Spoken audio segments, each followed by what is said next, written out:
ವಿಶೇಷವಾಗಿ ಕನ್ನಡ ಮತ್ತು ಸಂಸ್ಕೃತಿ ಇಲಾಖೆ ತಗೊಂಡ್ಮೇಲೆ ನಮ್ಮ ಒಂದೊಂದು ವಿಚಾರ ಭಾಳ ಸೂಕ್ಷ್ಮವಾದಂಥ ವಿಚಾರಗಳನ್ನು ನನಗೆ ಇಲ್ಲಿ ನಡೀತಾ ಇದೆ. ಅದಕ್ಕೆ ನಾನು ಶಿವರಾಜ್ ಕುಮಾರ್ ಅವ್ರ ಬಗ್ಗೆ ನಾನು ಭಾಳ ಅಭಿಮಾನಿ. ಯಾಕೆ ಅಭಿಮಾನಿ ಅಂದರೆ, ನಾನು ಕಾಲೇಜ್ ಡೇದಾಗಿದ್ದದ್ನಾಗ ಅವ್ರದ್ದೊಂದು ಮೊದಲನೇ ಸಿನಿಮಾ ಆನಂದ ಮತ್ತು ರಥಸಪ್ತಮಿ ಭಾಳ ವಿಶಿಷ್ಟವಾಗಿ, ಇನ್ನೂ ನಾನು ಡಿಗ್ರಿ ಓದ್ತಾ ಇದ್ದೆ ಸರ್. ಆವಾಗಲಿದ್ದೂ ನಿಮ್ಮ ಬಗ್ಗೆ ನನಗೆ ಅಭಿಮಾನ ಮತ್ತು ನಿಮ್ಮ ಫ್ಯಾಮ್ಲಿ ಬಗ್ಗೆ ನನಗೆ ಭಾಳ ವಿಶಿಷ್ಟವಾದಂಥ ಗೌರವ.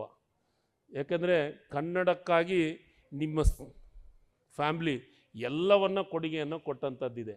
ಅದಕ್ಕೆ ಡಾಕ್ಟರ್ ರಾಜ್ಕುಮಾರ್ ಸಾಹೇಬರು ಗೋಕಾಕ್ ವರದಿ ಚಳುವಳಿಯನ್ನು ಪ್ರಾರಂಭ ಮಾಡಿ ಅದ್ಭುತವಾಗಿ ಇಡೀ ರಾಜ್ಯನೇ ಒಂದು ಕಡೆ ನಿಂತು ನೋಡೋ ರೀತಿಯೊಳಗೆ ಚಳುವಳಿಯನ್ನು ಮಾಡಿದಂಥ ಉದಾಹರಣೆ ನನಗೆ ಕಾಣ್ತಾ ಇದೆ. ಅವತ್ತು ನಾವು ಭಾಳ ಸಣ್ಣವರಿದ್ವಿ.